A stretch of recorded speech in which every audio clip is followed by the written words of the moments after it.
Guys, welcome back to my channel. It's Angela, and welcome back to one of my favorite videos I do. It is the decks I got in October. Yes, if you're keeping count, today is November 1st, 2023. Yesterday was Halloween. I have 1, 2, 3, 4, 5, 6 decks. I wasn't trying to buy decks in the month of October. 2 were... Well, if I'm being honest, 3 were already on my radar. I don't pre-order decks anymore on Amazon just because they usually push them back. And then I'm waiting forever for it to come out. And I like to know exactly when my money's coming out. So I wait till the day of. And if the date hasn't changed, then I can pre-order it at that moment. And I usually get it the next day. I did that with 3 decks that I knew as soon as they came out I was getting them. And then 3 other decks that kind of just made their way into my collection this month that I was like, I did not know those existed until someone pointed it out. And we're all enablers here on TarotTube, right? So it's going to be probably a short video, but I don't care. It's my favorite video I do, and it's usually the one that gets the most hits on it, or the most views. So without further ado, let's get into... I can't remember if this was the first one, but I think this was the first deck I got this month. It is the Enchanted Foraxa Tarot by MJ Cullinane. This is the mass market Hay House edition.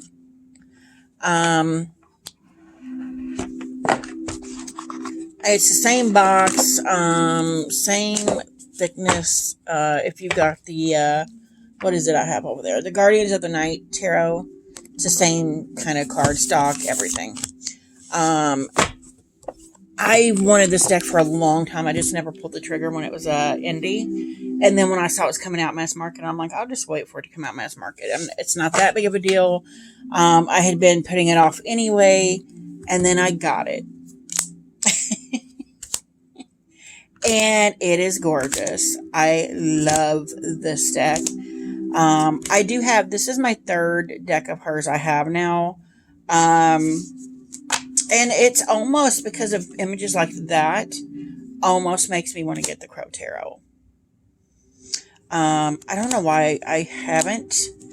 At first I'm like, oh, it's too collagey. And then I'm like, but you have a ton of collage decks now. That's not an excuse. And I'm like, And this one, I did not realize there were so many snakes in this one. But I still freaking love it. When I first bought it in the beginning of the month, it had a huge, what do you call it? Huge, see, stuff like that makes me want to get the Crow Tarot. It's beautiful. Yeah, I like that. Come on. It's beautiful. And for some reason, I don't know what I was going to say with the huge thing. I am obsessed for some reason with looking for the irises in this deck.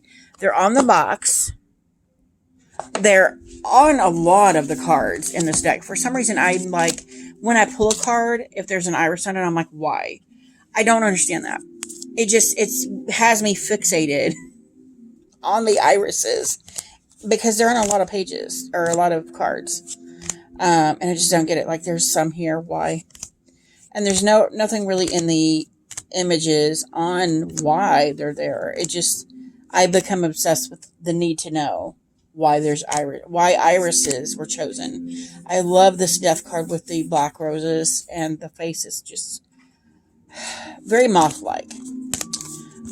This is a fantastic deck, and I love it. It's very dark fairies. I don't have enough of those. I have love fairy decks. I have quite a few. I don't have enough dark ones, and this is kind of a cross between dark and light. Like, it's right in the middle of dark and light mix, if that makes sense. But that is the Enchanted Foraxa Tarot by MJ Cullinane. I love it. So next I got the Tree Keeper's Oracle. This was on my list as well as the Foraxa Tarot. I knew I was getting them as soon as they came out. This is a U.S. Games publication. U.S. Games. It is written by Angie Sullins, artwork by Stephanie Law, or we know her as Stephanie Freeman Law from the Shadowscapes Tarot. You can tell this is her artwork. It's stunning, stunningly beautiful. I used this the first week I got it and could not hardly put it down. I actually paired it with the For Hawks Tarot, and it was marvelous. Marvelous. It's the same of of Angie Sullivan's decks. There's the backs. They're all the same size. They're all gilded in this gold. Um, I have nothing to say about the artwork. It's stunning. We know that Stephanie Pumanlaw's artwork is gorgeous, and I think these are actually bigger than her tarot. But I have yet to pair it with the Shadowscapes, but I will be doing that at some point in the future because the artwork is so similar. It's going to be, I know they're going to be fantastic together. But this is I don't know why some of them are turned around. I don't like that. The Tree Keeper's Oracle, and it is stunning. Stunning. Stunning. I don't know why some of them are turned around. I really don't. These are all turned around. Okay. It's beautiful. And I freaking love it. Look, this is my favorite card in there. Keeper of Self-Love. Gorgeous. There's a stag. Ain't he beautiful? Isn't he beautiful? Yeah, gorgeous, gorgeous, gorgeous. And of course, they all come with an organza bag as well. Except for her first one, which was the Wisdom of Haviz. All her other decks so far, I've gotten quite a few now, have had a bag that comes with them. And they're all US games. So that is the Tree Keeper's Oracle. Yes. So we have 4 decks left. The next one, I saw it. For some reason, it's been on my radar lately. I've seen it around forever. But here in the last month, it's been like, you need to buy me. And I'm like, no, I don't. I don't need you. But the artwork I'm finding is stunning. And they came out with a mini. And I'm like, no, I'll get the mini. And I bought the mini in September.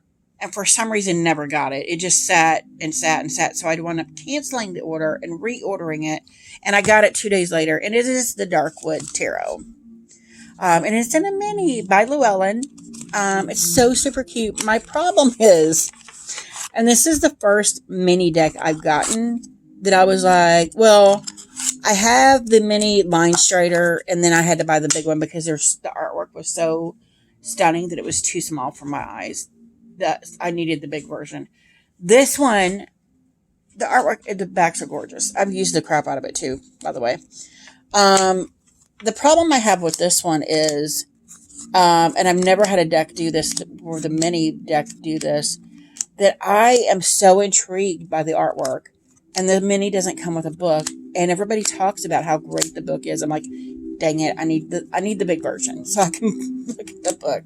It is got that spooky Halloween type, but I've worked with it so much lately that I'm like, you don't need to work with this just strictly during Halloween either. It has this own little different vibe. I would see this as just a fall and winter deck versus a Halloweeny deck. Just the images intrigue me so deeply. I'm like, what's the story here? What happened here? Why is this happening? And I need the full size. I just haven't got it yet. Just so I can get the book. Now, if you guys know where I can get the book without getting the deck again, that would be fabulous. Because I do enjoy the mini. It's so stunning. I have no trouble seeing the cards. No trouble seeing the gorgeous artwork. And it is stunning. But I was like, that is so freaking cute. They also have the Mystical Manga Tarot now on a mini like this from Llewellyn. And I find that interesting too because I don't have, for some reason, never interested in the full size. But the mini is like $12. I'm like, maybe I should get it. Maybe I like certain decks I like as a mini.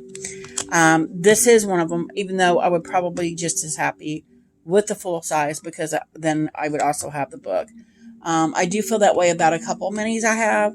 I just have never pulled the plug and bought the bigger one, partly because I don't need the book. This one I feel like I need the book to dive in deeper. And this is by Sasha Graham and Abigail Larson, art by Abigail Larson, which I'm sure we've seen them before. So I can't remember right off the bat what they have done, but I know I have other decks by both of them. So the next one is also a mini. Hay House is putting out some awesome mini decks. They're always in a 10. And this one came out in October, and it was one I was going to pre-order also. It is the Mystical Shaman Pocket Oracle by Alberto Villoldo, Call Out Baron Reed, and Marcelo Lobos. I already have the full size. I've had it for a long time. It was probably my 4th Oracle deck, maybe even 3rd Oracle deck ever, because I immediately recognized the ancestor work that needed to be done with that. And I pretty much came into tarot already having done a lot of ancestor work. So this deck just personified that and made it deeper, if you will. It is a Hay House deck, and I love that it's the bigger size. It's like a bridge size deck. And it's so if you have the if you have her animal pocket oracle, it's the same size. The book is the same. Stunning book. The cards are freaking beautiful. They're just a mini version of the big version. So now I feel like I can take this out and about and leave the full size at home, because the full size is very, very precious to me. I've done a lot of very deep readings with the full size. It hits in a spot that is very deep rooted in my ancestor work. When I do ancestor work, and I don't do a whole lot of it all the time, just because it's a lot to digest, because I've uncovered a lot of, what do you call it? Ancestor grievances, if you will. I've uncovered a lot of, what we would consider a family curse. A lot in my family. And I feel like working through all those things for my own sake is actually helping to break those curses and break those bonds, if you will. And so it doesn't carry on through my kids and my grandkids and so on. It's these curses, these ancestral things will end with me. And I feel like that's why, one of the reasons why I feel like I have this deck. And it's funny because this is one of the few decks I have. I only have like 2 decks, I think. Maybe 3 now. But this was the first one ever that it literally felt like I've owned this deck for all my life. And I had never owned it before. And I'm like, how is it that I feel like I've owned it already? Because that was that deeply connected. And now that I have a mini, I'm like, as soon as I saw that they were making a mini, I'm like, there's no way I'm not getting this deck in a mini. Especially when it's this fun little size. And it's just big enough. It still ripple shuffles. So that's awesome too. But yeah, I went on and on and on about that deck, and I have 2 more to show you. So that was the pocket edition of the Mystical Shaman Oracle. Love it. 2 pieces. So the next 2 are decks that I just happened to see somebody with on their channel, and I'm like, I need that deck. One of them I immediately went out and went to buy, but it said it wasn't out till November 1st. And then a week later, it was available. And I'm like, okay, I'm buying it. And I immediately bought it and got it. And that is the Mythos Tarot by Helena Elias. It is a rock pool deck. It is freaking stunning. I also sent, the book is amazing too. I sent, a message to Rochelle at Amethyst Ascension, a note, and was like, have you heard of this deck? And she's like, no. And we both bought it. So I kind of enabled her, she said, but she's enabled me on the next deck. So we're even, or not, because I saw her channel, her October decks today, and was like, oh, now I need to add 2 more to my list. So I might be getting those in November. Who knows? But this is a stunning deck. I love that every card is a god or goddess. I love, love, love the star card with the stars, and it looks like her dress and her hair is like the night sky. It's just beautiful. And we picture the Greek gods and goddesses as these beautiful people. And of course, they need to be in a beautiful deck, obviously. The borders are all different. I like that about this because each god and goddess has their own personality. And so to me, those borders just go with whatever personality is in that card, which I find fascinating. But every single card is a god or goddess. This is my favorite card in here. This is what tipped me over. It was like, I need this deck. This Six of Cups. And I find it interesting because the next deacon we're going to go into is the Six of Cups. And I have issue with the Six of Cups normally, but that one is just stunning. But this is a gorgeous, gorgeous deck. Everybody will be like, oh, it's not enough diversity and not enough, older people. Okay, if they're a god or goddess, they're not going to age anyway, right? I think.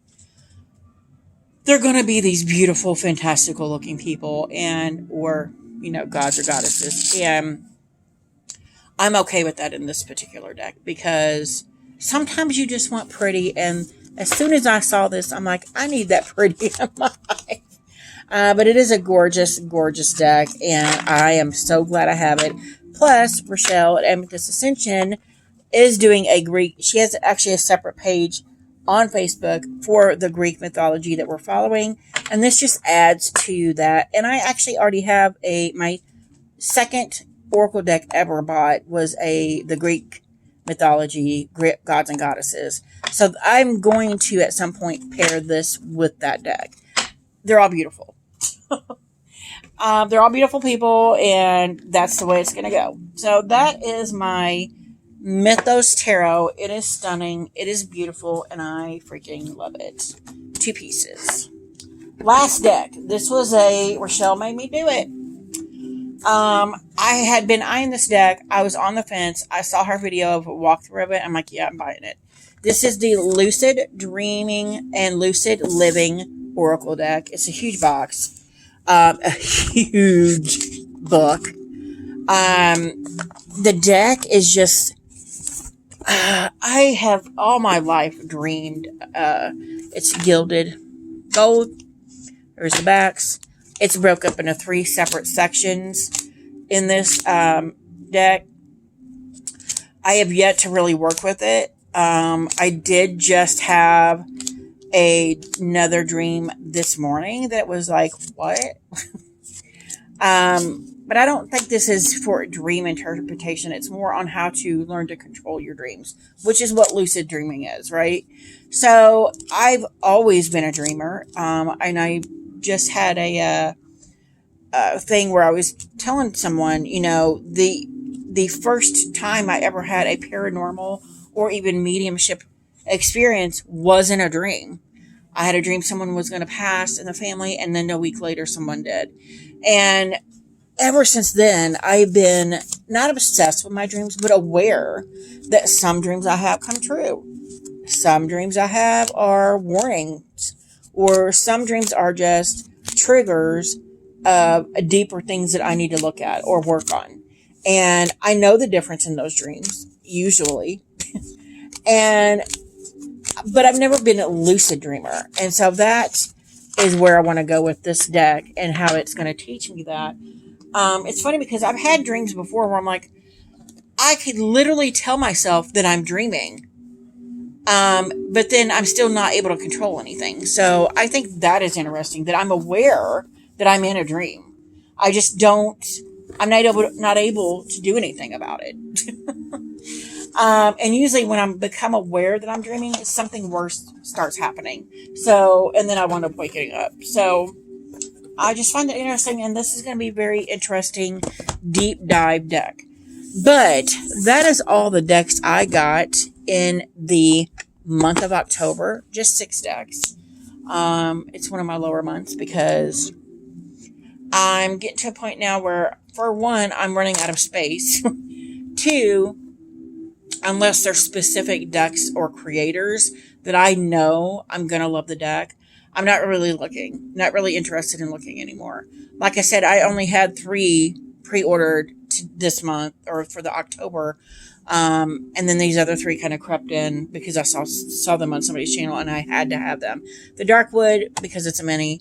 This one for work I'm already doing, but not really. And then the Mythos Tarot because it's gorgeous and I needed a Greek mythology deck. I needed it.